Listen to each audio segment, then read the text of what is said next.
Sungguh ya Tuhan, Kau adalah Allah yang good and gracious kepada kami. Meskipun kami seringkali tidak menyatakan diri sebagai orang-orang yang layak menerima semua itu. Tapi apa yang kami tidak layak terima, kami sudah terima karena kemurahan Kristus. Sebentar kami akan melihat firman-Nya. Tolong setiap kami, tolong hamba-Mu, supaya apa yang kami tidak paham, kami diajarkan oleh Kristus sendiri. Apa yang kami belum miliki, Engkau akan memberikannya kepada kami. Dengar doa kami Bapa dalam nama Tuhan Yesus.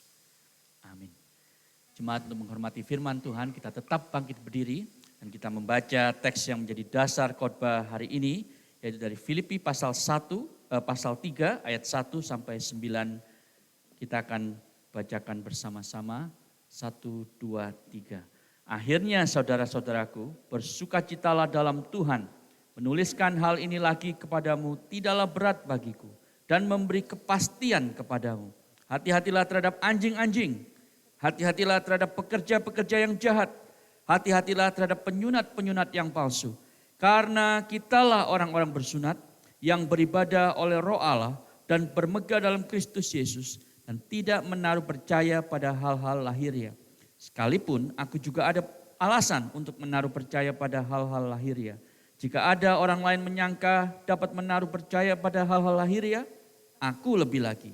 Disunat pada hari ke-8 dari bangsa Israel, dari suku Benyamin, orang Ibrani asli, tentang pendirian terhadap hukum Taurat, aku orang Farisi. Tentang kegiatan, aku penganiaya jemaat. Tentang kebenaran dalam mentaati hukum Taurat, aku tidak bercacat. Tetapi apa yang dahulu merupakan keuntungan bagiku, sekarang kuanggap rugi karena Kristus. Malahan segala sesuatu kuanggap rugi karena pengenalan akan Kristus Yesus Tuhanku lebih mulia daripada semuanya. Oleh karena Dialah aku telah melepaskan semuanya itu dan menganggapnya sampah, supaya aku memperoleh Kristus dan berada dalam Dia bukan dengan kebenaranku sendiri karena mentaati hukum Taurat, melainkan dengan kebenaran karena kepercayaan kepada Kristus, yaitu kebenaran yang Allah anugerahkan berdasarkan kepercayaan. Silakan duduk jemaat sekalian. Demikian jauh pembacaan firman Tuhan. Apakah saudara-saudara agama itu membuat Anda bodoh? Apakah agama itu membuat Anda berpikiran sempit?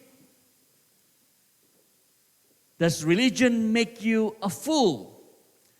Saudara, itu pertanyaan yang dilontarkan oleh seorang penulis yang bernama Jane Core, seorang komentator sosial, seorang penulis yang menang award, saudara, di dalam majalah online Rational Magazine yang diberi judul artikelnya Why God Has No Place in Public Schools. Kenapa Allah tidak punya tempat di sekolah-sekolah publik di Australia ini. Dia mengatakan saudara bahwa agama itu membuat kita cepat sempit pikirannya. Dia mengatakan pada waktu ada chaplaincy, pada waktu ada orang yang mengajarkan agama Kristen khususnya di Australia, maka dengan kata lain ada asumsi bahwa agama Kristen itu lebih superior daripada semua kepercayaan lain. Sehingga seharusnya sebagai negara yang sekuler tidak ada lagi pelajaran agama di sekolah karena kita adalah negara sekuler dan agama itu membuat orang berpikiran sempit. Karena menganggap agama Kristen lebih superior daripada yang lain. Itu argumen utama dia dan kita bersyukur saudara ada orang Kristen yang membalas dengan sangat-sangat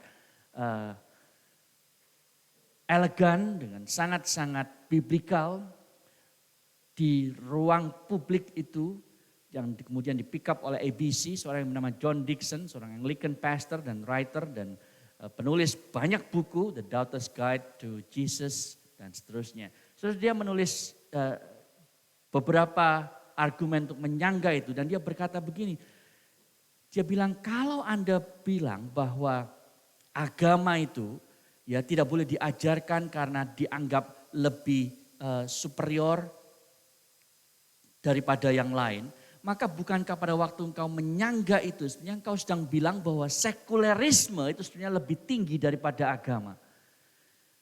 Bukankah sekulerisme itu sendiri itu punya doktrin-doktrin tertentu sehingga sebetulnya sekulerisme itu tidak beda dengan agama. Itu adalah sebuah agama yang memakai nama sekulerisme dan sekarang apa yang disampaikan oleh Jane Core itu adalah sebetulnya sedang mengangkat tinggi sebuah agama yang bernama sekulerisme yang perlu diajarkan kepada semua orang dan yang lain-lain termasuk agama tidak boleh diajarkan. Nah saudara itu adalah satu apologetika di ruang publik yang saya kira perlu kita pikirkan untuk lakukan. Tapi pertanyaan saya hari ini adalah apakah agama itu betul-betul membuat kita bodoh? Saudara kemarin dulu mungkin ya saya lagi nyetir dan membuka radio saudara dan radio Kristen di Melbourne. Karena cuma satu Anda mungkin tahu namanya dan saya kaget saudara karena mendengar apa yang disampaikan oleh pembawa acara tersebut, saudara. Dia mengatakan dia sedang membahas filmnya dokumenter Jennifer Lopez yang baru keluar di Netflix, saya belum lihat. Dan dia bilang bahwa Jennifer Lopez ini dari kecil diajarin untuk menjadi orang yang self-confident, ya percaya diri oleh mamanya. Ya mamanya bilang apa yang kamu lakukan, kamu pasti bisa berhasil. Ya, kemudian dia mengatakan bahwa saya ini sangat kagum kepada J.Lo itu. Dan dia kemudian mengatakan bahwa kalau kita semua nih sekarang hari ini kita harus punya percaya diri. Kita bisa melakukan banyak hal yang kita mau. Karena masa depan kita sendirilah yang membentuknya. Dan kalau kita melakukan itu dan kalau kita berdoa Tuhan pasti bantu. Saudara saya sampai kaget saudara, untung saya enggak nabrak orang ya karena saya lagi nyetir. Karena ini yang muncul di radio Kristen. Konsep bahwa if you do your best, God will help you. Kalau Anda melakukan yang terbaik, Tuhan akan membantu Anda dan memberkati Anda. Saudara kerancuan ini muncul di mana-mana dan saudara tahu penganut agama yang terbesar, agama apa saudara di dunia ini? Agama terbesar di dunia ini adalah do your best religion. Lakukan yang terbaik yang kau bisa lakukan dan Tuhan akan membantumu. Saudara di tengah kerancuan seperti ini. Dunia yang kita alami sehari-hari, saudara kita harus kembali kepada Alkitab dan melihat apa yang Alkitab katakan tentang religion. Saudara tentu ada yang disebut true religion ya karena kata agama itu sendiri muncul di dalam misalnya di dalam Yakobus saudara yang dikatakan bahwa ibadah yang murni true religion itu apa? Membantu janda-janda dan yatim piatu dalam kesusahan mereka. Itu adalah ibadah atau religion yang murni, yang tidak bercacat di hadapan Allah. Bahkan kata religion itu dipakai oleh bapak-bapak gereja. Saudara ya, John Calvin menulis Institutes of Christian Religion. Jonathan Edwards itu menulis Religious Affection. Jadi saudara religion itu bukan semuanya jelek. Tetapi yang muncul dalam teks kita hari ini Filipi 3 ayat 1-9 adalah religion di dalam artian yang sangat negatif. Saudara. Itu sebab judul khotbah hari ini, religion itu makes you a fool. Religion, agama di dalam arti yang sangat negatif, yaitu bahwa pada waktu kita menambahkan kepada Injil Kristus, kesalehan agama kita. Pada waktu kita menambahkan kepada salib Kristus, ketaatan kita kepada hukum Allah untuk kita bisa selamatkan. Maka saudara religion makes you a fool. Mari saudara kita melihat poin yang pertama. Kapan agama itu membuat kita menjadi orang bodoh. Mari kita lihat ayat yang pertama terlebih dahulu. Akhirnya saudaraku bersukacitalah dalam Tuhan, menuliskan hal ini lagi kepadamu, tidaklah berat bagiku dan memberi kepastian kepadamu. Lalu dia tiba-tiba bilang soal kalimat-kalimat yang sangat-sangat kasar kelihatannya. Saudara kalau Anda ditanya di manakah di dalam Alkitab Rasul Paulus panggil orang lain itu anjing? Ada saudara di Filipi pasal 3 ini ayat 2. Tapi apa yang Paulus sedang katakan, kalau Anda ingat ya khotbah-khotbah yang lalu, dia sedang penuh dengan sukacita sepertinya. Dia ngomong bagaimana Kristus itu harus menjadi teladan di dalam ketaatannya, mentaati kehendak Allah, dan dia itu merendahkan dirinya sampai mati di atas kayu salib. Demikian juga Timotius, demikian juga Epafroditus. Itu yang dia tuliskan di pasal sebelumnya.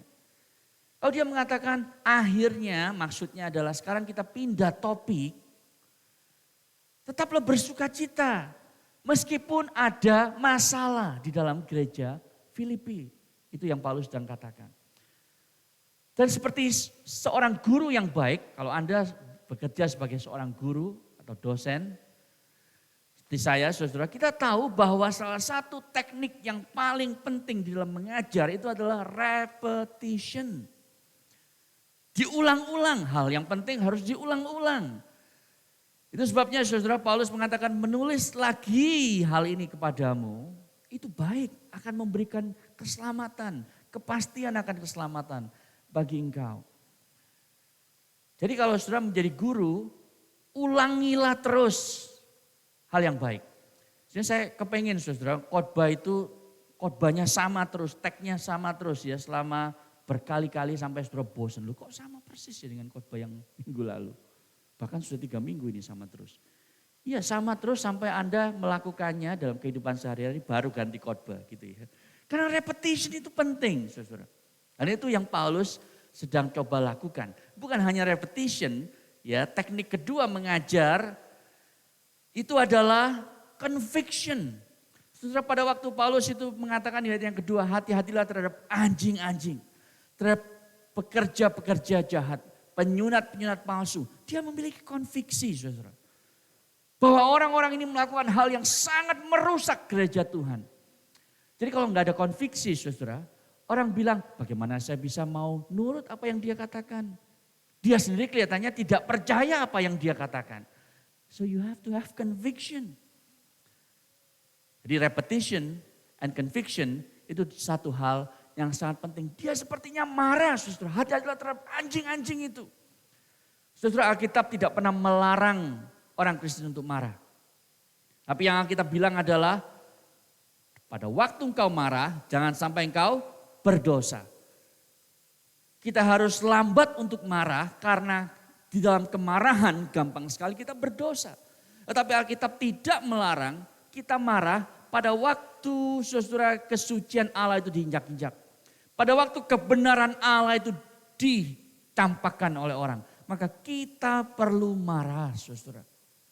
Dan itu yang Paulus lakukan kepada jemaat Filipi yang disusupi orang-orang yang menganut Yudaisme.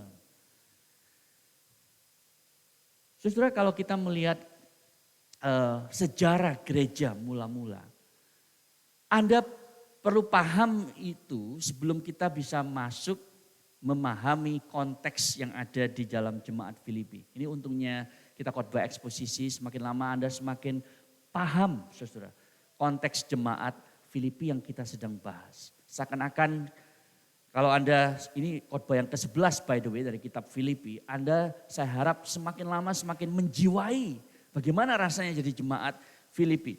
Jadi saudara 7 pasal pertama dari kitab Kisah Para Rasul itu menceritakan tentang bagaimana Injil datang pertama-tama kepada orang-orang Yahudi.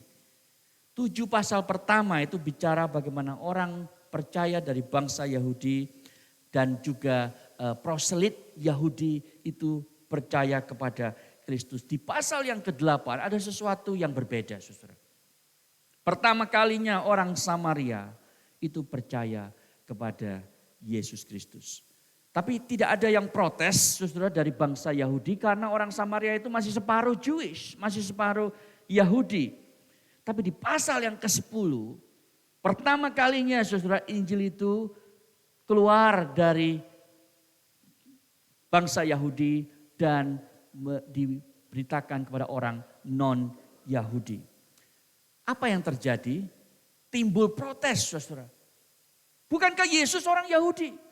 Itu sebabnya mereka yang bukan orang Yahudi, kalau mau jadi pengikut Kristus, mereka harus jadi orang Yahudi terlebih dahulu. Itu sebabnya saudara di pasal yang ke-11, Rasul Petrus yang memberitakan Injil pertama kali kepada orang non-Yahudi itu disidang. Itu di Kisah Rasul pasal yang ke-11 saudara. Di pasal yang ke-13, Paulus itu kemudian diutus secara khusus sebagai seorang rasul untuk memberitakan Injil kepada orang-orang non-Yahudi. Dalam perjalanan misinya yang pertama, Kisah Rasul 14 saudara, kita melihat bahwa orang-orang yang menganut agama Yahudi ini protes keras di Antioquia. Dan di pasal yang ke-15 sidang raya gereja pertama itu terjadi di Yerusalem. Di mana Paulus diminta mempertanggungjawabkan saudara. Kenapa engkau mengabarkan Injil kepada orang non-Yahudi tanpa meminta mereka untuk jadi orang Yahudi. Bukankah Yesus adalah orang Yahudi? Saudara, Galatia itu ditulis secara khusus untuk berhadapan dengan orang-orang yang mementingkan Yudaisme ini. Dan sekarang saudara, orang-orang Yudaisme ini, orang-orang Yahudi ini, mereka terus mengikuti saudara, menyebarkan ajaran Yudaisme dan akhirnya sampai ke Makedonia, sampai ke Filipi juga. Jadi saudara, pada waktu Paulus memberitakan Injil Kristus, maka Yudaiser ini, orang-orang mengenai Yudaisme juga keliling saudara untuk terus mengajarkan orang bahwa untuk selamat engkau harus disunat. Untuk selamat engkau harus juga taat kepada hukum Musa. Ini yang kemudian terjadi di gereja Filipi karena mereka disusupi hal ini. Saudara, masalahnya kalau gitu kenapa sih nggak boleh bersama-sama berdampingan? Karena ini merusak saudara. Anda kalau jadi orang tua, pernah nggak Anda masak sup sepanci besar gitu ya? Lalu kemudian dikasih racun tikus dikit. Oh cuman dikit kok, nggak apa-apa supaya kekebalan tubuhnya itu naik gitu. Terus nggak ada orang tua yang gila seperti itu kan. Kalau ada berarti dia bukan orang tua gitu ya. Nggak siap jadi orang tua gitu kira-kira. Tapi pada waktu dikasih racun dikit aja saudara, maka seluruh sup itu akan sangat berbahaya untuk anaknya. Saudara, ini yang dilakukan oleh Paulus pada waktu dia mengatakan bahwa tidak mungkin Injil Kristus itu ditambah sesuatu, maka yang terjadi adalah rusak semuanya. Menyesatkan kita. Jadi saudara, meskipun ada 99% Injil, 1% pekerjaan baik, 1% ketaatan terhadap agama, maka itu akan merusak iman orang percaya. Itu sebabnya dia dengan penuh konviksi, dengan nada marah dia berkata, hati-hatilah terhadap 3 predikat orang-orang yang sama ini. Yang pertama anjing-anjing. Saudara, dia itu bukan swearing sebenarnya. Kalau sekarang kan kita pakai kata itu untuk swearing ya. Menyebut orang sebagai anjing. Tapi dia sebenarnya sedang melakukan sebuah apologetika yang luar biasa. Jadi orang Yahudi itu memanggil orang non-Yahudi itu sebagai anjing, saudara. Sekarang Paulus membalik itu dan memanggil orang-orang Yahudi sebagai anjing. Nah saudara, kalau kita orang modern hari ini melihat anjing itu seperti Benji, Lassie gitu ya, Chihuahua, aduh lucu banget gitu kan. Man's best friend. So zaman dulu yang dimaksud Paulus bukan anjing seperti itu. Ini adalah anjing liar. Anjing yang tidak ada pemiliknya, anjing yang selalu mengais-ngais sampah saudara untuk makan. Dan anjing yang bertengkar di jalan. Anjing yang seringkali menggigit orang. Anda mungkin masih lihat misalnya di beberapa tempat di Indonesia anjing-anjing liar semacam itu. Dan ini yang dimaksud Paulus saudara. Mereka ini mengancam keselamatan jemaat Filipi. Yang kedua saudara, Paulus mengatakan mereka ini pekerja-pekerja jahat.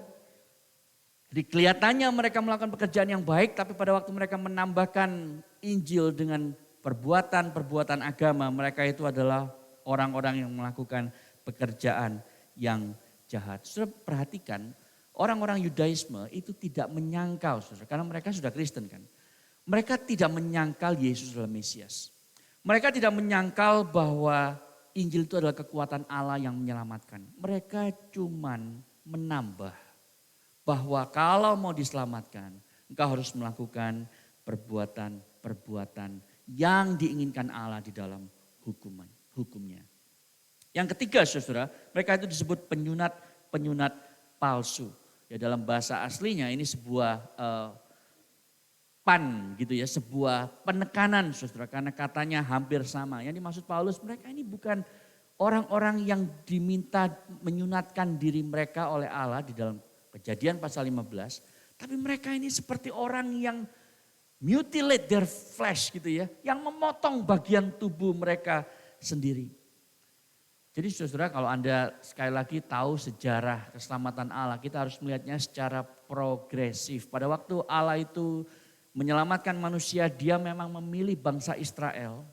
Bukan karena bangsa Israel lebih hebat atau lebih saleh, tetapi dia memilih bangsa ini. Dan tandanya, tanda perjanjian sebagai sign and seal, sebagai meterai perjanjian Allah dengan orang Israel. Maka Allah berkata kepada Abraham, saudara, sunatkan anak laki-lakimu. Jadi sunat itu menjadi tanda, dan hari ini di perjanjian baru tidak ada lagi saudara. Karena pertumpahan darah itu tidak perlu lagi, karena sudah ada Kristus Yesus, itu sebab baptisan air menjadi sign and seal, menjadi tanda dan meterai perjanjian Allah dengan umatnya. Kita adalah orang Israel rohani. Tetapi saudara, orang-orang ini masih mengajarkan bahwa kalau engkau mau selamat harus disunat. Dan ini yang membuat mereka itu akhirnya menjadi penyunat palsu, karena mereka tidak lagi bahkan menjadikan sunat itu sebagai sign and seal, tanda dan meterai, tapi sebagai syarat untuk keselamatan.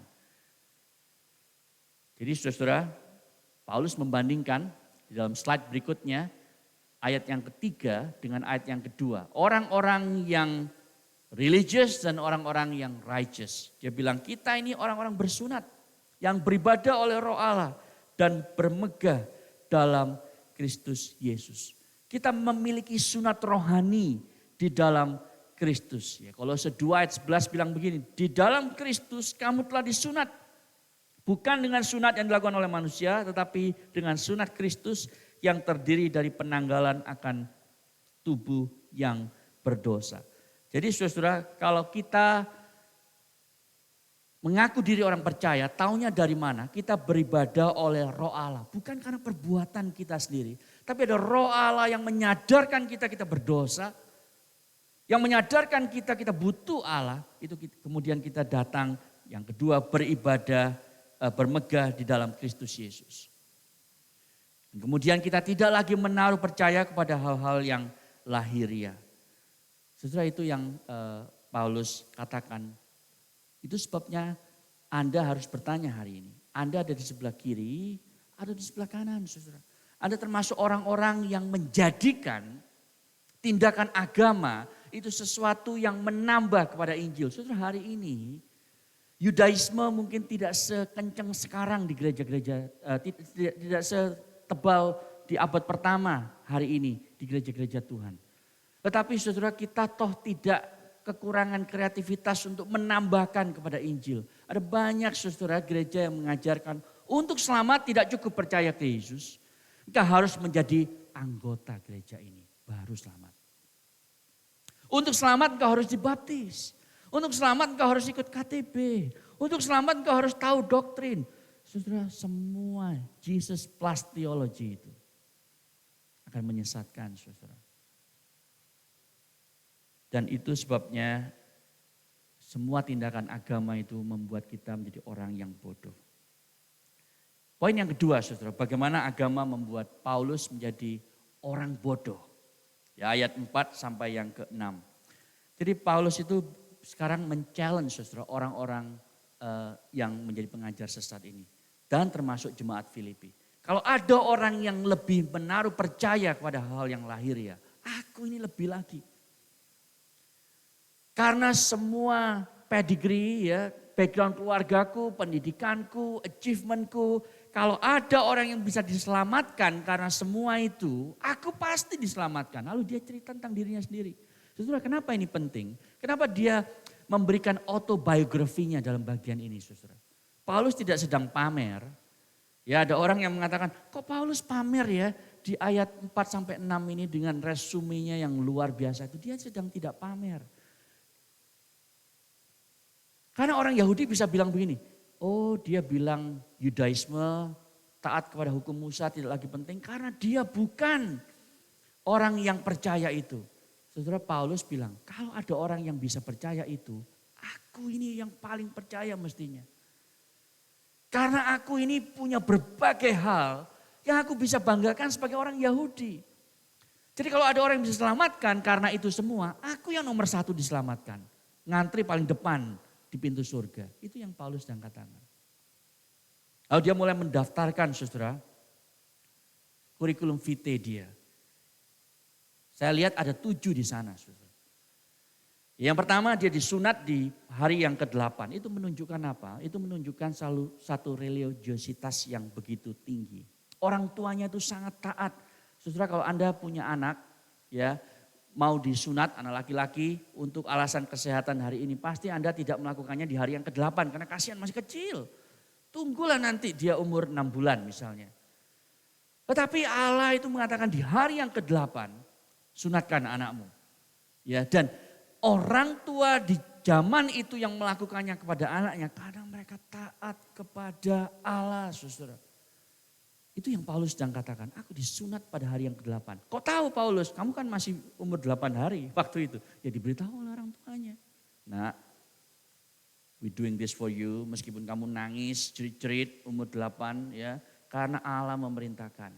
Dengan kata lain saudara, dia itu dari kecil dididik untuk taat kepada hukum Musa, hukum Allah. Yang kedua dari bangsa Israel, itu menunjukkan ethnicity, sebuah etnis yang sangat-sangat murni, saudara. Lahir dari keturunan Abraham, kemudian Ishak bukan Ismail, dan Yakub bukan Esau.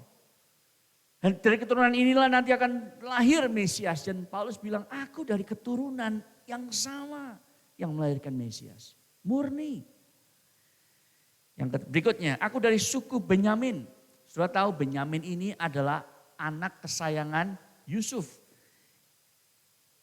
Yakub maksud saya. Karena dia dilahirkan oleh istri kesayangan Yakub, yaitu siapa? Rahel. Jadi saudara, itu sebabnya Paulus bilang, aku ini dari suku Benyamin. Suku yang melahirkan raja pertama Israel. Suku yang setia kepada Daud. Jadi suku Benyamin ini suku yang luar biasa saudara.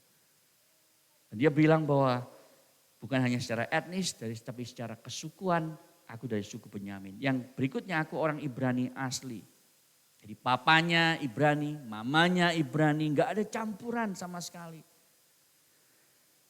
Saudara, bukan hanya background keluarganya yang luar biasa, tetapi kinerjanya, achievement dia, experience dia itu juga luar biasa. Jadi orang dulu suka bilang bukan hanya bibitnya, tapi juga bobotnya. Nah ini saudara. Tidak ada orang tua yang mau cari calon menantu yang akan ngelewatin Paulus. Pasti wah ini calon menantu ideal dambaan orang tua manapun. Ya bukan hanya bibitnya baik, tetapi dia punya bobot yang luar biasa. Tentang pendirian terhadap hukum Taurat, ia adalah orang Farisi. Saudara, Farisi, kita selalu pikir kalau baca Alkitab orang Farisi itu jelek. Orang Farisi jelek. Tapi zaman dulu orang Farisi itu menjadi panutan masyarakat, saudara. Kalau Anda mau cari orang untuk memimpin sebuah komunitas, cari orang Farisi. Kalau Anda minta pendapat dan nasihat, cari orang Farisi. Saudara, orang Farisi itu artinya the separated ones. Orang yang sengaja dipisahkan untuk mempelajari hukum Allah dan mentaati hukum Allah dengan luar biasa. Hanya ada 6.000 orang, jadi kelompok elit saudara. Dan Paulus itu salah satunya. Dia hidup sangat militan terhadap hukum Allah sampai hal-hal yang sangat detail. Bukan hanya itu, dia dididik oleh seorang guru besar yang bernama Gamaliel. Jadi luar biasa ya. Yang berikutnya saudara, tentang kegiatan ia penganiaya jemaat. Saudara, tidak semua orang Farisi itu radikal, fanatik buta seperti Rasul Paulus. Karena Gamaliel dicatat di dalam Kisah Rasul pasal yang ke-5 itu bilang enggak usah kamu itu mengejar-ngejar pengikut jalan Tuhan itu. Kalau mereka betul-betul dari Tuhan, mereka enggak bisa dilawan. Tapi kalau mereka itu palsu, mereka akan rontok dengan sendirinya. Itu kalimat Gamaliel. Tapi Paulus beda, saudara. Dia itu pergi ke rumah-rumah orang Kristen, dia paksa masuk rumah itu, kemudian menyeret keluar orang-orang Kristen itu untuk dihukum mati. Itu kegilaan Rasul Paulus yang dulunya Saulus, saudara. Galatia 1 ayat 13 mencatat begini. Sebab kamu telah mendengar tentang hidupku dahulu dalam agama Yahudi. Tanpa batas aku menganiaya jemaat Allah dan berusaha membinasakannya. Ngeri kan? Tanpa batas. Saudara bayangkan kalau di hari Anda hidup waktu itu.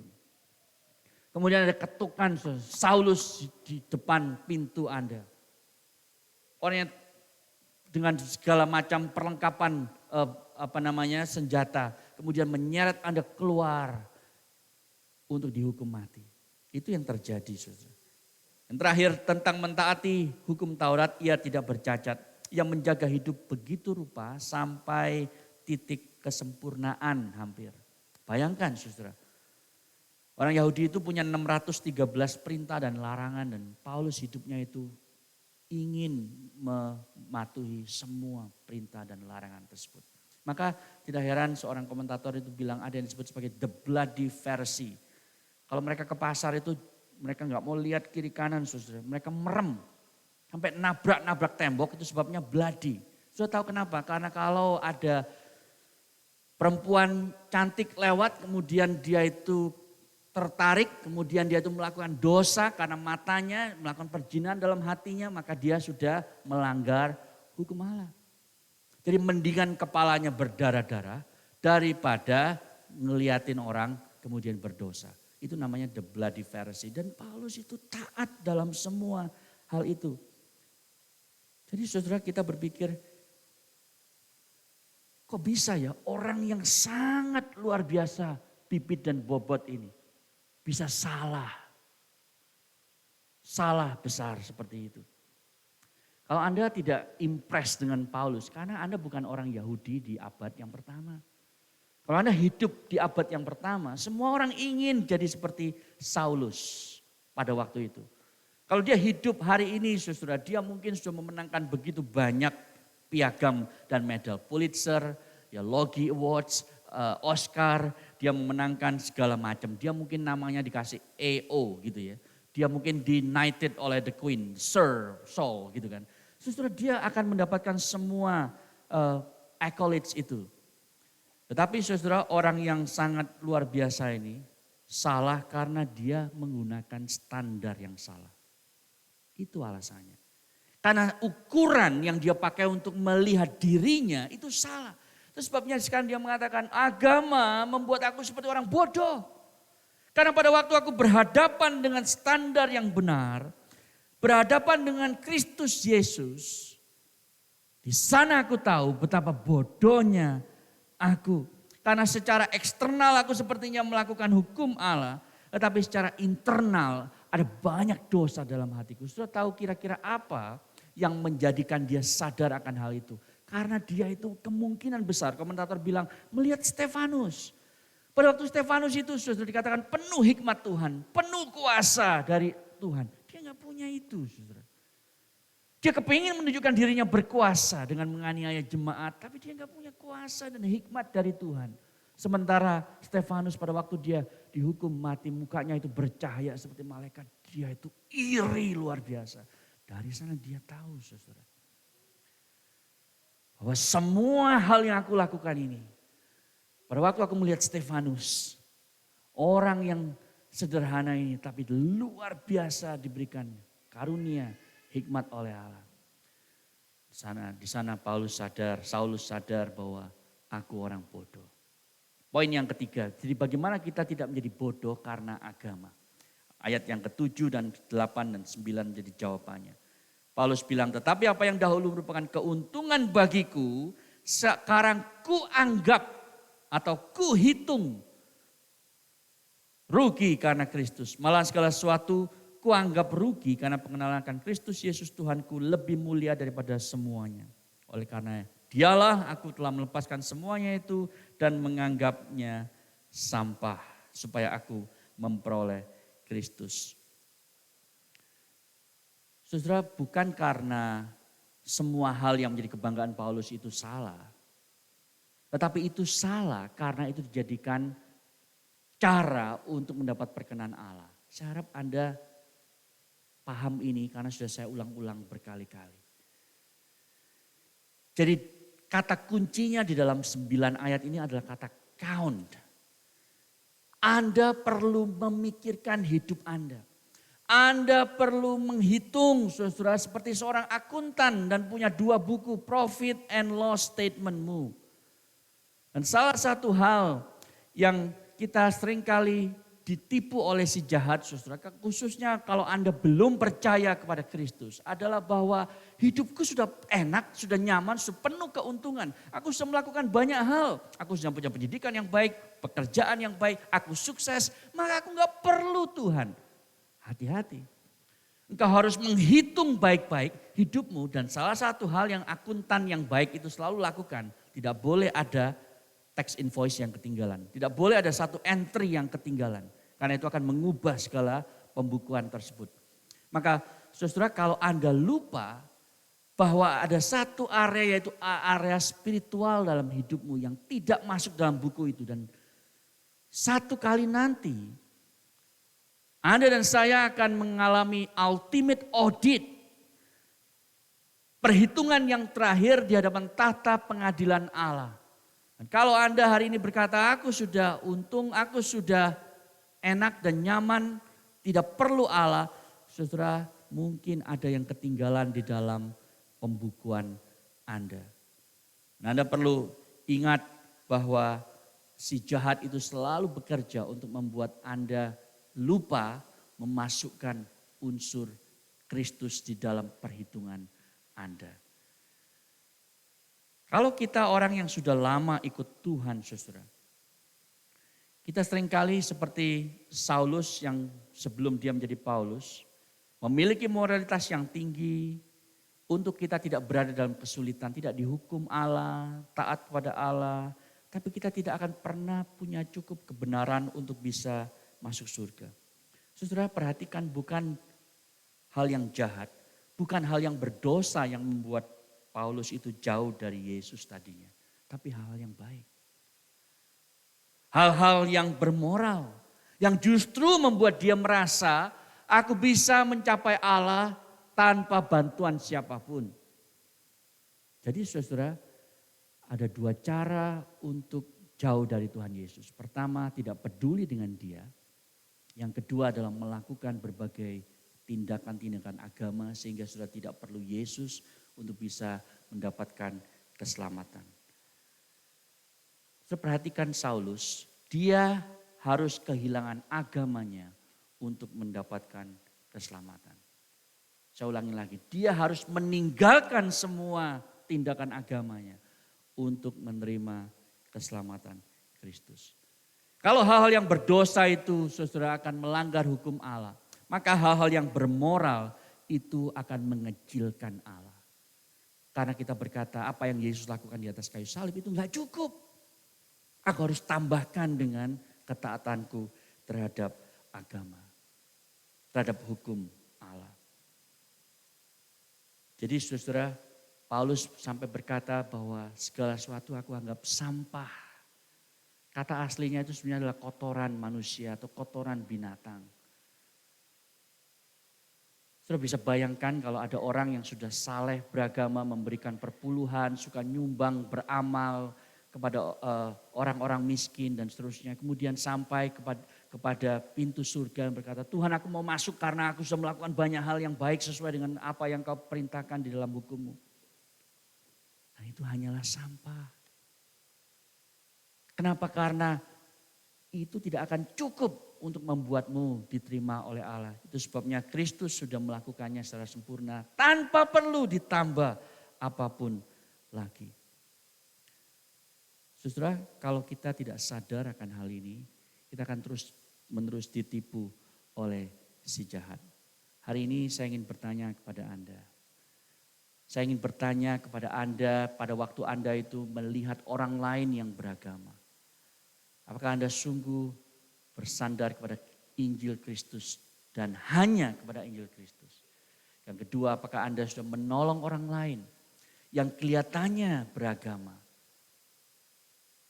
tetapi mereka itu masih sangat jauh dari Kristus. Justru mereka menyingkirkan Kristus karena agama mereka. Dan Anda dan saya dipanggil untuk menolong mereka mengenal Kristus. Mari kita tunduk kepala, kita berdoa.